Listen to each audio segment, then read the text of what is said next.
Hello friend, concept physics class के इस new video में आपका स्वागत है। आज हम लोग विमीय समीकरण का दूसरा उपयोग का अध्ययन करेंगे। बैक वाले वीडियो में हम विमीय समीकरण का पहला उपयोग का अध्ययन किए थे। आज हम लोग विमीय समीकरण का दूसरा उपयोग का अध्ययन करेंगे। और अभी तक चैनल को सब्सक्राइब नहीं किए हैं तो प्लीज सब्सक्राइब कर लें तथा बेल आइकन को दबा लें ताकि हम जितने भी वीडियो बनाएं तुरंत आपके पास पहुंच जाए। और वीडियो अच्छी लगती होगी तो लाइक और कमेंट जरूर कीजिए। ध्यान समझिए, विमीय समीकरण का हम लोग दूसरा उपयोग का अध्ययन करेंगे। बैक वाले वीडियो में हम पहला उपयोग का अध्ययन किए थे। और विमीय समीकरण का जो दूसरा उपयोग है वो क्या है, ध्यान समझिएगा। देखिए, विमीय समीकरण का दूसरा उपयोग है किसी भी फिजिकल क्वांटिटी के मात्रक को एक सिस्टम से दूसरे सिस्टम में बदलने के लिए। तो हम लोग बैक वाले वीडियो में पढ़े हैं कि सिस्टम मुख्यतः तीन प्रकार का होता है। एक होता है सीजीएस, एक होता है एमकेएस और एक होता है एसआई। एक सीजीएस एमकेएस और एक होता है एफपीएस, और इसी को हम एसआई भी बोलते हैं। एमकेएस और एसआई दोनों क्या होते हैं, बराबर होते हैं। सीजीएस का फुल नेम होता है सेंटीमीटर ग्राम सेकेंड, एमकेएस का फुल नाम होता है मीटर किलोग्राम सेकेंड, एफपीएस का फुल नाम होता है फुट पाउंड सेकेंड। यानी इसमें लंबाई को सेंटीमीटर में, द्रव्यमान को ग्राम में तथा समय को सेकंड में मेजर किया जाता है। इसमें लंबाई को मीटर में, द्रव्यमान को किलोग्राम में तथा समय को सेकंड में मेजर किया जाता है। और इसमें लंबाई को फुट में, द्रव्यमान को पाउंड में तथा समय को सेकंड में मेजर किया जाता है। इतनी बातों का अध्ययन हम बैक वाले वीडियो में कर चुके हैं। आज हम लोग करेंगे कि किसी भी भौतिक राशि की मात्रा को एक पत्ती से दूसरे पत्ती में कैसे बदला जाता है। विमीय समीकरण का दूसरा उपयोग है एक पत्ती से दूसरे पत्ती में। यानी कहने का अर्थ यह हुआ कि अगर मान लेते हैं किसी भौतिक राशि का मान सीजीएस में दिया है और आपसे पूछ रहा है कि एमकेएस में कितना होगा, या एमकेएस में दिया है आपसे पूछ रहा है सीजीएस में कितना होगा, तो हम कैसे चेंज करेंगे। यानी एक सिस्टम में किसी भी भौतिक राशि के वैल्यू का मान दिया रहता है, दूसरे सिस्टम में मुझसे क्या करता है, निकालना पड़ता है। नहीं, दूसरे सिस्टम में उसके वैल्यू को हमें क्या करना होता है, ज्ञात करना होता है, जो विमीय समीकरण की सहायता से हम क्या करते हैं, ज्ञात करते हैं। और कैसे ज्ञात करते हैं, तो इसके लिए हमें एक फार्मूला तैयार करना होगा। और वो फार्मूला क्या होती है, तो लगातार वीडियो में बने रहिएगा। इसके लिए मैं एक आपको फार्मूला तैयार करता हूँ और उस फार्मूला से आप किसी भी मात्रा को एक पत्ती से दूसरे पत्ती में आप आसानी से चेंज कर सकते हैं। ध्यान से समझिएगा। और वो फार्मूला क्या होती है, तो यहां से देखिए, अब यहां से लिख रहे हैं, मान लिया कि संख्यांकिक मान बराबर n। अब संख्यांकिक मान का अर्थ क्या हुआ, जैसे मान लेते हैं ये एक वायर है और यहां से यहां तक इसकी लंबाई को मेजर किए तो हम पा रहे हैं कि ये 4 सेंटीमीटर है। ये भी एक वायर है, यहां से यहां तक लंबाई को मेजर किए तो हम पा रहे हैं कितना है, 5 सेंटीमीटर है। ध्यान समझिएगा। तो संख्यांकिक मान का अर्थ होता है कि आपकी ये वाला जो वैल्यू दिखाई दे रहा है 4, 5, इसी को हम क्या बोलते हैं, संख्यांकिक मान। ये हमेशा बदलता रहता है, ये आपकी फिक्स नहीं रहती है। बात समझ में आ रहा है। एन मान लिया कि संख्यांकिक मान आपकी, इसको हम बोलते हैं संख्यांकिक मान। 4 सेंटीमीटर, ये 5 सेंटीमीटर, ये 4 और 5, ये क्या होती है, किसी भी भौतिक राशि की क्या है, संख्यांकिक मान है। तो मैं मान लिया कि किसी भौतिक राशि की संख्यांकिक मान क्या है, एन है, पता नहीं है, वो 5 भी हो सकता है, 7 भी हो सकता है। वायर को आप जितना ही बढ़ाइएगा उतना ही यहाँ वैल्यू ज्यादा आएगी। बात समझ में आ रहा है। तो मान लिया कि संख्यांकिक मान n है तथा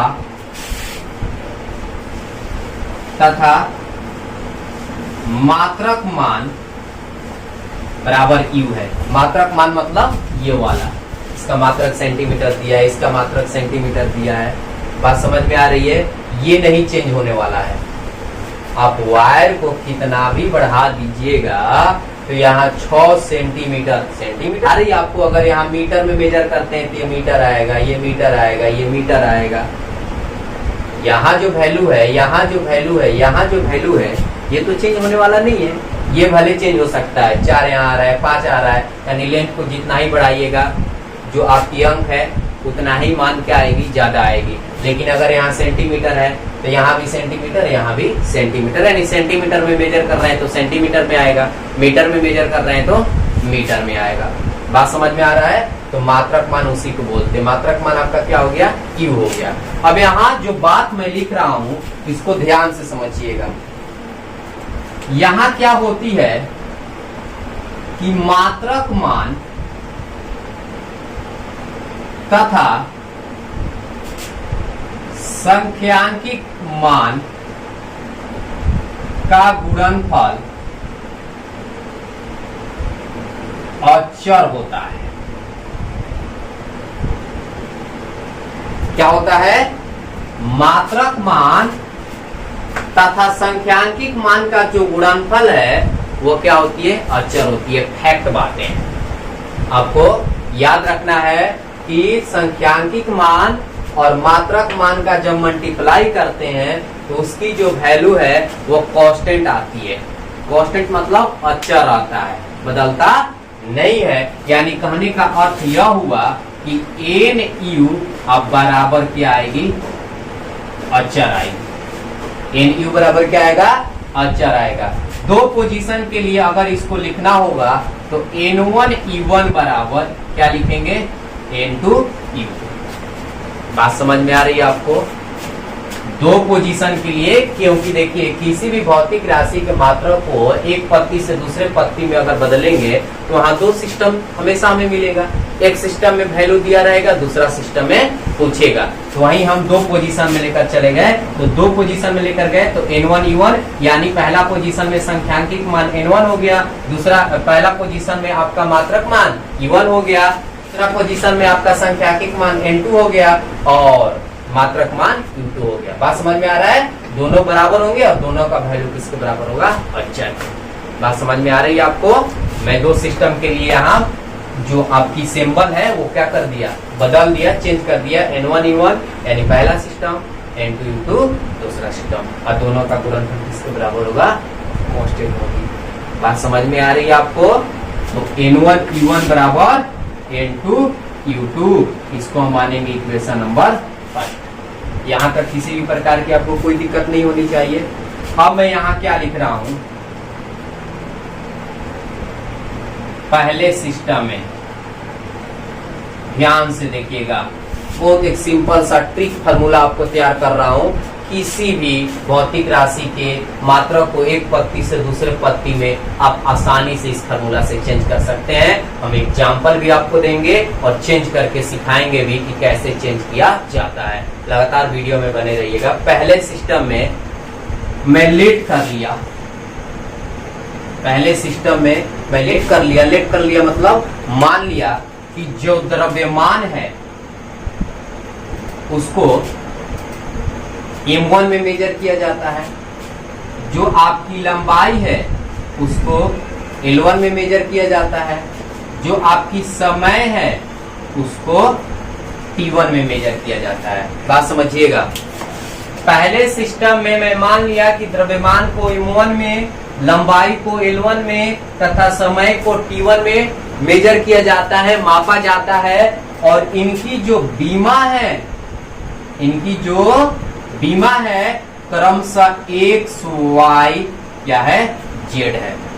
मैं मान लिया कि इनकी जो बीमा है क्रमशः क्या है, X Y Z है।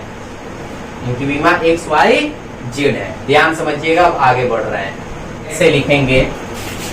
तब यहां से N1 E1 का मान निकाल रहे हैं। N1 E1 पहला सिस्टम की कहानी है तो N1 E1 निकालेंगे, दूसरा सिस्टम में जाएंगे तो N2 U2 निकालेंगे।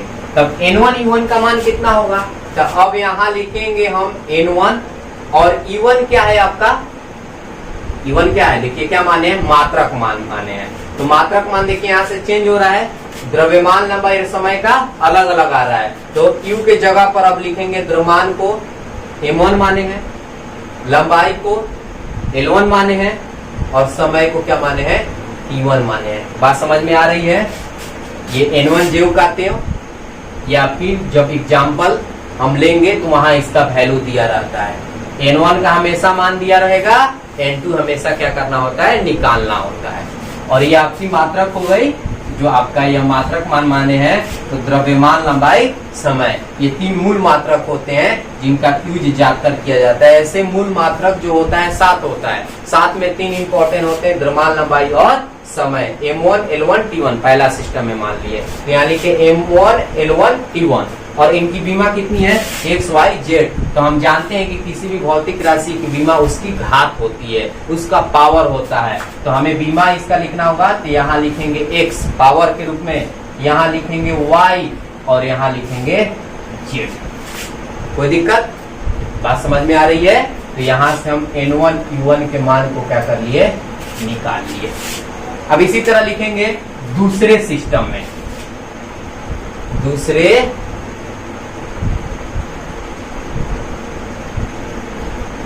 सिस्टम में। बात समझ पा रहे हैं? दूसरे सिस्टम में क्या होगा, द्रव्यमान को मेजर कर रहे हैं हम M2 में, लंबाई को L2 में, समय को T2 में, और इनकी जो बीमा है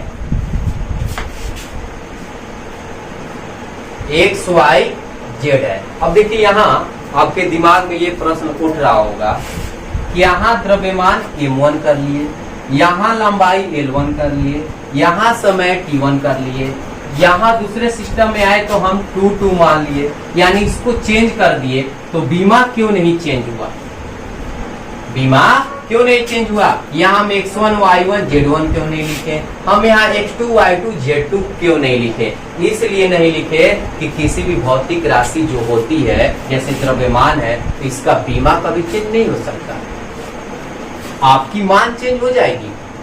जैसे 5 kg है, 6 kg हो जाएगा, 7 kg हो जाएगा, लेकिन ये तो चेंज नहीं होगा ना, ये पहले भी समझा चुके हैं आपका। बात समझ में आ रही है? तो अगर हम इसका बीमा लिखें तो ये m, यहाँ भी m, यहाँ भी m ही होगा ना। बात समझ में आ रहा है? तो हम x y z माने हैं, तो इसका भी क्या होगा, x y z ही होगा, बीमा चेंज नहीं होगी। ये बता रहा है पहला सिस्टम की कहानी, ये बता रहा है दूसरा सिस्टम की कहानी, और दोनों सिस्टम में बीमा बदलेगा नहीं, बीमा नहीं बदलता है, बात को समझिएगा। तो अब यहाँ से x y z हो गया, तो अब यहाँ से हम N2 U2 निकालेंगे। तो इसी तरह N1 U1 निकाले थे, तो यहाँ N1 लिखे थे, तो यहाँ N2 लिखेंगे, U2 का मान क्या लिखेंगे, M2 L2, और ये क्या लिखेंगे, T2, और बीमा पावर में जाएगा x y z। कोई दिक्कत? ये N2 U2 का मान हो गया। बात समझ पा रहे हैं आप? N2 U2 बराबर N2 M2 के पावर x, L2 के पावर y, T2 के पावर z। बीमा हमेशा किसी भी भौतिक राशि के पावर में लिखी जाती है, उसी को हम क्या बोलते हैं, किसी भौतिक राशि पर लगाए गए घात या पावर को हम बीमा बोलते हैं। बैक वाले वीडियो में पढ़े हैं। अब यहाँ से चलेंगे, ध्यान समझिएगा, समीकरण 1 से, समीकरण 1 से। समीकरण 1 क्या है, देखिए N1 U1 बराबर N2 U2। तो N1 U1 का मान कितना आया है, तो N1 U1 का मान आया है N1 M1 के पावर x, L1 के पावर y, T1 के पावर z, अब बराबर N2 M2 के पावर x, L2 के पावर y, T2 के पावर z। वैल्यू को पुट कर दिए। हमें N2 का मान निकालना है। क्यों N2 का मान निकालना है? क्योंकि N1 का मान हमेशा क्वेश्चन में दिया रहेगा, यानी एक सिस्टम में वैल्यू दी रहेगी, दूसरे सिस्टम में वैल्यू आपको क्या करना होगा, निकालना होगा। इसलिए यहाँ से हम N2 का मान निकालेंगे। तो इसलिए आपका N2 बराबर सूत्र हो जाएगा N1 M1 के पावर x, L1 के पावर y, T1 के पावर z। ये z है। अब बाटा में, क्योंकि देखिए ये मल्टीप्लाई है, इधर लाएंगे तो क्या हो जाएगा, डिवाइड हो जाएगा। m2 के पावर x, l2 के पावर y, t2 के पावर z। बात समझ में आ रहा है?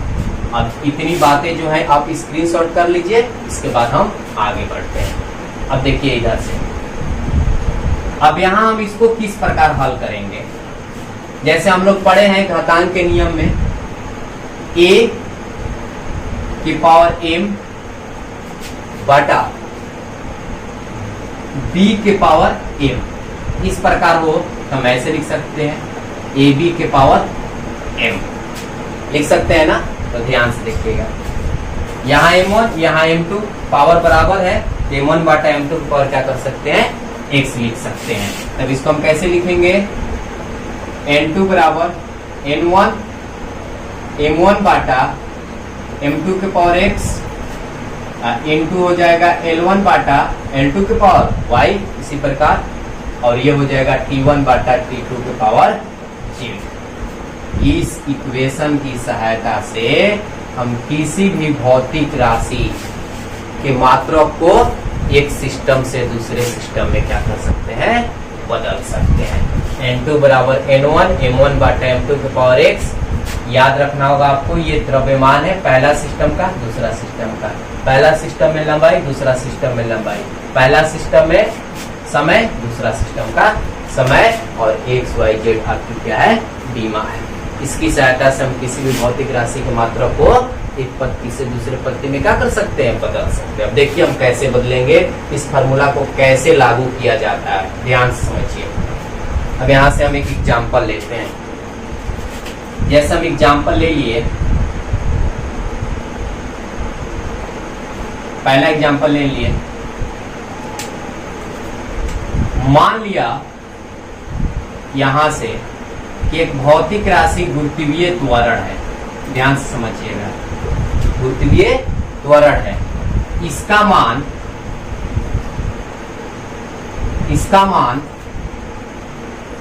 MKS सिस्टम में 9.8 मीटर प्रति सेकंड स्क्वायर है, तो CGS सिस्टम में कितना होगा। अब इसको हम कैसे बनाएंगे, देखिए क्वेश्चन क्या कर रहा है।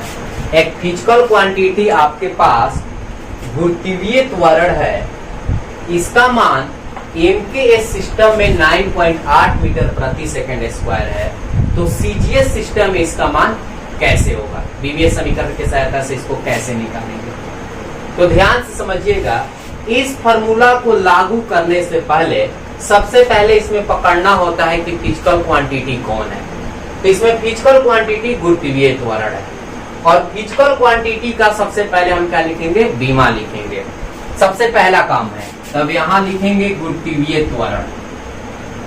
जब भी हमें एक सिस्टम से दूसरे सिस्टम में चेंज करना होगा तो पहला काम है फिजिकल क्वांटिटी को पकड़ना, और फिजिकल क्वांटिटी को अगर हम पकड़ लेते हैं तो सबसे पहले उसका बीमा लिखेंगे। बीमा लिखने के बाद ही ये फार्मूला हम क्या कर सकते हैं, लगा सकते हैं। तो देखिए गुरुत्वीय त्वरण का बीमा होता है, त्वरण है तो इसका बीमा होता है LT इनवर्स 1। बैक वाली वीडियो में हम लोग कितना बार इसका यूज किए हैं, त्वरण, गुरुत्वीय त्वरण या त्वरण, दोनों का बीमा उतना ही होता है। सॉरी, यहाँ LT इनवर्स 2 होगा, LT इनवर्स 2, और इसमें m नहीं है तो जो नहीं रहता है उसका पावर क्या कर देते हैं, 0 दे देते हैं, m के पावर 0, LT इनवर्स 2। कोई दिक्कत, ध्यान समझिएगा। सबसे पहले बीमा लिख लिए। अब यहाँ कुछ भी नहीं छिपा है तो क्या छिपा है, 1 छिपा है। तो इसका पावर हम क्या माने हैं, x माने हैं, माने थे ना, हल कर रहे थे। तब यहाँ से लिखेंगे x का मान इसमें 0 होगा, y का मान लगातार बढ़ जाना है 1 होगा, और z का मान कितना होगा, -2 होगा। बात समझ में आई? यानी जो भौतिक राशि दिया है, अगर हम उसका बीमा जानते हैं, बीमा आपको निकालने आता है, तभी आप x y z के वैल्यू को क्या कर सकते हैं, निकाल सकते हैं। इसका जो पावर लगा रहेगा वो x होगा, इसका जो पावर लगा रहेगा वो y होगा, और इसका जो पावर लगा रहेगा वो z होगा। x y z। अब पकड़ना है दूसरा बात, इसमें क्या करना है कि सिस्टम पकड़ना है। एमकेएस में दिया है और चेंज करना है सीजीएस में। एक एक कहानी समझिएगा। देखिए क्वेश्चन कह रहा है हमसे कि एमकेएस में दिया हुआ है वैल्यू और इसको चेंज करना है हमें सीजीएस में। इसमें चेंज करना है, एमकेएस में वैल्यू दिया है और इसको चेंज करना है सीजीएस में। बात समझ में आ रही है? और एमकेएस में वैल्यू कितना दिया है 9.8 मीटर प्रति सेकंड स्क्वायर, और जो वैल्यू दिया रहता है उसको हम लिखते हैं N1, यानी 9.8 मीटर प्रति सेकंड स्क्वायर, और हमसे N2 पूछ रहा है। N2 बराबर वाट, और इसका मात्रक किस में आएगा तो यही हम लिख देते हैं। देखिए मीटर है तो इसमें लंबाई को मीटर में, तो इसमें लंबाई को किसमें मेजर करेंगे सेंटीमीटर में, और इसमें समय को सेकंड में, तो इसमें भी समय को सेकंड में, यानी सेंटीमीटर प्रति सेकंड स्क्वायर में इसका आंसर आएगी। यानी N2 के मान हमें निकालना है। अब मैं इस फार्मूला को लागू करूंगा, कोई दिक्कत? तब यहां से देखिए इस फार्मूला को लिख लेते हैं, ध्यान समझिएगा। N2 बराबर क्या है, यहाँ N1 है, तो देखिए N1 का मान कितना है 9.8। ध्यान से समझेंगे, N2 बराबर N1, N1 का मान कितना है 9.8। अब यहां से देख रहे हैं M1, M1 क्या है, क्या लेट किए थे, पहला सिस्टम का मास। तो अब यहां से आइए, पहला सिस्टम में, ये पहला सिस्टम है आपका, ये आपका दूसरा सिस्टम है। तो पहला सिस्टम में मास को किस में मेजर करना है, केजी में, क्योंकि हम इसका रूल जानते हैं कि लंबाई को मीटर में, द्रव्यमान को किलोग्राम में, समय को सेकंड में। तो पहला सिस्टम में M1 का वैल्यू किस में लिखेंगे, केजी में मेजर करेंगे हम। और दूसरा सिस्टम में अगर हम जाएंगे, यानी M2 का मान किस में मेजर करना है, बात पकड़ रहे हैं, बात समझ पा रहे हैं, किसमें, ग्राम में। तो यहाँ लिखेंगे बाटा ग्राम, और यहाँ क्या है x, x का मान कितना है देख लीजिए, कितना है 0 है, यहाँ 0 दे देंगे, कोई दिक्कत? अब आते हैं दूसरा पॉइंट, L1 बाटा L2। ये क्या है, पहला सिस्टम का लेंथ, दूसरा सिस्टम का लेंथ। इसमें पहला सिस्टम में लंबाई को किस में मेजर करना है, मीटर में, और इसमें सेंटीमीटर में। तो यहाँ लिखेंगे मीटर बटा सेंटीमीटर। पावर कितना है y, y के स्थान पर कितना रखेंगे 1, यहाँ रखेंगे 1। बात समझ में आ रही है? ये क्या है, पहला सिस्टम का समय, दूसरा सिस्टम का समय। तब यहाँ से देखिए, पहला सिस्टम में समय को सेकंड में ही मेजर करना है, दूसरा जो आपका सिस्टम है उसमें भी समय को सेकंड में ही मेजर करना है। तो यहाँ लिखेंगे s बटा s, और पावर क्या है z, तो z का मान कितना है -2 है। अब यहां से अब कैसे हल करेंगे, देखिए N2 9.8, ये काटेगा कब, जब केजी को ग्राम में या ग्राम को केजी में चेंज कर देंगे तब, ना कि जी से जी को कटा नहीं दीजिएगा, ये गलत हो जाएगी। ये अलग सिंबल है, ये अलग सिंबल है, तो जो आसान होता है उसी में बदल देते हैं। तो केजी को ग्राम में बदलना आसान होता है, क्योंकि 1000 ग्राम बराबर कितना होता है 1 केजी होता है। तो हम लिख सकते हैं इसको 1000 गुने ग्राम, 1000 गुने ग्राम बराबर कितना केजी 1 केजी। अब बाटा में ग्राम, पावर हो जाएगा आपका 0। अब यहाँ देखिए, यहाँ भी मीटर है, यहाँ मीटर है, यहाँ सेंटीमीटर है, इसको भी चेंज करेंगे तो मीटर को सेंटीमीटर में चेंज कर देते हैं। तो 100 गुने सेंटीमीटर बराबर कितना होता है 1 मीटर होता है, और नीचे भी आपका सेंटीमीटर है, पावर कितना हो जाएगी 1, और ये दोनों बराबर है, कट जाएगा तो 1 के पावर -2 हो जाएगी। बात समझ में आ रही है? ग्राम से आपकी ग्राम कैंसिल हो गई यहाँ से, अब हम कटा सकते हैं, और सेंटीमीटर से सेंटीमीटर कैंसिल हो गया, तो N2 बराबर क्या हो जाएगी 9.8, और 1000 के पावर 0 कीजिएगा तो कितना होगा 1। दुनिया में किसी भी अंक का पावर 0 करते हैं तो उसका वैल्यू 1 होता है, और 100 का पावर 1 बार कीजिएगा तो 100 होगा। और 1 का पावर -2 बार कीजिए, चाहे 1 का पावर 5 बार कीजिए, चाहे 1 का पावर -5 बार कीजिए, उसका आंसर एक ही आता है। जब इसको हम हल करते हैं तो n2 बराबर क्या आ जाएगा, 98 पर 2 जीरो और 1 अंक के बाद मुझे क्या बैठा देना है, दशमलव बैठा देना है। और दशमलव के बाद जीरो का वैल्यू नहीं होता है तो ये हो जाएगा 980 और इसका मान किसमें लिखेंगे, तो सेंटीमीटर प्रति सेकेंड चेंज कर लिए। यानी सीजीएस सिस्टम में इस गुरुत्वीय त्वरण का मान कितना आएगा, 980 सेंटीमीटर प्रति सेकेंड स्क्वायर, जबकि एमकेएस सिस्टम में 9.8 था। इस फॉर्मूला से चेंज करिए। कोई दिक्कत आज समझ में आ रही है आपको, किसी भी प्रकार की कोई दिक्कत नहीं होनी चाहिए। इसी तरह बहुत सारे एग्जाम्पल आएंगे, इस पर हम निकाल सकते हैं, बट इसमें मेन कहानी एक ही है। मेन कहानी क्या है कि सबसे पहले मुझे फिजिकल क्वांटिटी पकड़ना है। अगर फिजिकल क्वांटिटी मुझे पकड़ा गया तो उसका बीमा लिखना है। अगर बीमा लिखने आएगा तभी आप एक्स वाई जेड के मान को निकाल सकते हैं। और एक्स वाई जेड का मान जैसे निकला, जो दिया रहेगा वो n1 हो जाएगी और n2 हमें क्या करना होगा, निकालना होगा। और यहाँ से हम पकड़ लेंगे कि किस में दिया है, एमकेएस में दिया है कि सीजीएस में दिया है।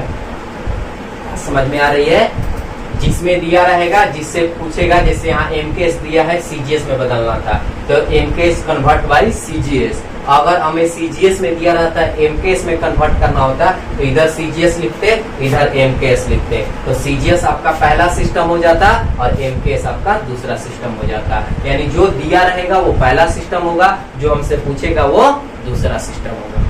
इसी प्रकार की कोई दिक्कत नहीं होनी चाहिए। इतनी बात आप स्क्रीनशॉट कर लीजिए। एक और एग्जांपल हम बना लेते हैं। अब यहाँ से देखिए,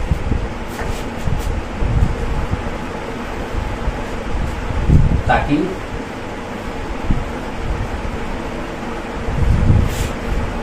देखिए हम दूसरा एग्जांपल आपको बनाते हैं ताकि और अच्छे तरीका से आपके दिमाग में ये जो बातें हैं चली जाएं। देखिए दूसरा एग्जांपल हम लेते हैं। मान लेते हैं कि मेरे पास फिजिकल क्वांटिटी घनत्व है। क्या है, मान लेते हैं मेरे पास फिजिकल क्वांटिटी घनत्व है और सीजीएस पत्ती में इसका जो मान है वो दिया है 8 ग्राम प्रति सेंटीमीटर क्यूब। सीजीएस पत्ती में 8 ग्राम प्रति सेंटीमीटर क्यूब दिया है। तो हमसे पूछ रहा है कि एमकेएस पद्धति में इसका मान क्या होगा। ध्यान समझिएगा, फिजिकल क्वांटिटी घनत्व है, सीजीएस में इसका मान इतना दिया है, तो एमकेएस में कितना होगा, विमीय समीकरण की सहायता से इसको चेंज करना है। तो पहला काम क्या है, जो फिजिकल क्वांटिटी है उसका बीमा लिखेंगे सबसे पहले। तो देखिए फिजिकल क्वांटिटी क्या है, ध्यान समझिएगा, घनत्व है, ठीक है, तो घनत्व का बीमा लिखेंगे। कोई दिक्कत तो याद नहीं है तो घनत्व का फॉर्मूला हमारे पास पता है। घनत्व बराबर सूत्र होता है द्रव्यमान बाटा आयतन। अब यहाँ से हम इसका बीमा निकाल लेंगे। द्रव्यमान बाटा आयतन, तो द्रव्यमान का बीमा होता है m, आयतन का बीमा होता है l क्यूब। जब ये ऊपर जाएगा तो m, l इनवर्स 3, ये प्लस से ऊपर जाएगा तो माइनस हो जाएगा और इसमें t नहीं है तो t के पावर क्या कर देंगे, 0 दे देंगे, क्योंकि बीमा mlt के रूप में होती है। जो नहीं है उसका पावर 0 दे देना है। तो घनत्व का बीमा हो गया m, l के पावर -3, t के पावर 0। अब यहाँ से क्या करेंगे, एक्स वाई जेड का मान निकाल देंगे। यहाँ से लिखेंगे एक्स वाई जेड। तो एक्स का मान कितना है, तो एक्स, इसके पावर को हम एक्स बोलते हैं, इसके पावर को हम वाई बोलते हैं, इसके पावर को हम जेड बोलते हैं। तो एक्स का मान इसमें कितना होगा, तो एक्स का मान इसमें होगा 1, कुछ भी नहीं है तो पावर 1 छिपा हुआ है। वाई का मान इसमें होगा -3, समझ पा रहे हैं, और जेड का मान होगा 0। एक्स वाई जेड का मान निकाल लिए, कोई दिक्कत। अब यहां से हम देखते हैं, दिया है सीजीएस में, अब कन्वर्ट करना है एमकेएस में, और मान कितना दिया है तो यहां से लिखेंगे n1। जो वैल्यू दिया रहता है उसका मान n1 होता है। कितना है, 8 ग्राम प्रति सेंटीमीटर क्यूब। समझ पा रहे हैं? तो हमसे पूछ रहा है कि N2 का मान कितना होगा, वाट, और इसका मान किस में आएगा, तो देखिए इसमें ग्राम में, यानी द्रव्यमान को इसमें ग्राम में मेजर किया है। हमको किस में मेजर करना होगा, पकड़िए, किस में मेजर करना होगा, केजी में मेजर करना होगा। इसमें जी, तो इसमें केजी होता है, प्रति। इसमें देखिए लंबाई को सेंटीमीटर में मेजर किया है, तो इसमें हम जब चेंज करेंगे तो लंबाई को किस में मेजर करेंगे, मीटर में। तो यहाँ लिखेंगे मीटर, और पावर 3 है तो पावर 3 दे देंगे। बात समझ में आया? यानी N2 का जो मान आएगा केजी प्रति मीटर क्यूब आएगा। कोई दिक्कत? इतना करने के बाद हमें क्या करना है, अब अपने फार्मूला पर चलना है। फार्मूला क्या है, देखिए N2 है ना। N1 का मान अब कितना रखेंगे, तो N1 का मान रखेंगे 8। ये क्या है, पहला सिस्टम का मास। तो इसमें पहला सिस्टम जो है वो क्या है, सीजीएस है। पहला सिस्टम में मास को हम क्या लिखेंगे, ग्राम। पकड़ रहे हैं? जो पहला एग्जांपल था उसका उल्टा आ गया। पहला एग्जांपल एमकेएस में दिया था, सीजीएस में बदलना था। ये सीजीएस में दिया है, एमकेएस में बदलना है। बात समझ में आ रहा है? तो ग्राम ऊपर लिखेंगे और किलोग्राम नीचे लिखेंगे। पावर इसका क्या होता है, एक्स। तो एक्स का मान कितना है, 1। बात समझ में आ रही है? दूसरा लेंथ, तो इसमें लेंथ को सेंटीमीटर में, और दूसरा सिस्टम में लेंथ को मीटर में। बात समझ पा रहे हैं आप? पावर y, तो y का मान कितना रखेंगे, -3। इसके बाद पहला सिस्टम में समय को सेकंड में, यानी समय एक ऐसा भौतिक राशि है जो किसी भी सिस्टम में बदलता नहीं है। S/S, और Z के जगह पर कितना रख देंगे, 0। S से S क्या हो जाएगा, कैंसिल हो जाएगा। अब यहाँ से देखिए N2 8, पुनः इसको चेंज करना होगा, तो इसको ज्यों का त्यों छोड़ देते हैं, केजी को ग्राम में बदल देते हैं। 1000 गुने ग्राम पावर 1। सेंटीमीटर को ज्यों का त्यों छोड़ देते हैं, मीटर को सेंटीमीटर में बदल देते हैं। तो 100 गुने सेंटीमीटर पावर -3, और इसका हो जाएगा 1 का पावर 0। ग्राम से ग्राम क्या हो जाएगी, कैंसिल हो जाएगी।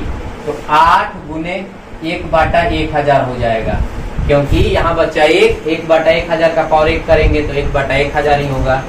अब गुने सेंटीमीटर से सेंटीमीटर कैंसिल हो गया, ये कितना हुआ, 1/100 के पावर -3, और 1 का पावर कितना भी बार करेंगे तो 1 ही आएगा, यानी 1 का पावर 0 करेंगे तो 1 ही होगा। अब इसको हल करते हैं तो 8 गुने 1/1000, ये निगेटिव है। इस पावर को पॉजिटिव बनाने के लिए जब वैल्यू को पलट देंगे तो पावर क्या हो जाएगा, पॉजिटिव हो जाएगा, यानी 100 ऊपर और 1 नीचे, तो पावर क्या हो जाएगी, प्लस हो जाएगी, गुने 1। अब इसको हल करते हैं, 8 गुने 1/1000, बात समझ रहे हैं, और 100 के पावर 3, यानी हम लिख सकते हैं 100 गुने 100 गुने 100, 3 बार लिख दिए। अब गुने 1, इसमें का 2 0, इसमें का 2 0 कैंसिल हो गया, इसमें का 1 0, इसमें का 1 0 कैंसिल हो गया, यानी नीचे कुछ भी नहीं बचा, 8, और इधर क्या बचा, तो 1 10 बचा, और इसमें का 1 100 बचा। 1 से गुना करेंगे तो उतना ही होगा। तो जब हम इसको हल करेंगे तो 8 गुने 10 के पावर 3 हो जाएगी, 1 2 3, यानी 100 में 10 लोग गुना करेंगे तो 1000। 1000 को हम 10 के पावर 3 लिख सकते हैं ना। 10 के पावर 3 का मतलब 10 को 3 हाली गुना, यानी 10 गुने 10 गुने 10, तो कितना होगी, 1000 होगी, यानी 8 गुने 10 के पावर 3, और इसका जो मात्रक है वो केजी प्रति मीटर क्यूब होगा। यानी एमकेएस सिस्टम में इस घनत्व का मान कितना आएगी, 8 गुने 10 के पावर 3 केजी प्रति मीटर क्यूब। आई होप आपको अब कोई भी भौतिक राशि दिया रहेगा, एक सिस्टम में उसका वैल्यू दी रहेगी और दूसरे सिस्टम में पूछेगा तो आप निकाल सकते हैं, किसी भी प्रकार की कोई दिक्कत नहीं होनी चाहिए। तो नेक्स्ट क्वेश्चन का हम लोग अध्ययन यानी द्विमीय समीकरण का तीसरा उपयोग नेक्स्ट वाले वीडियो में करेंगे।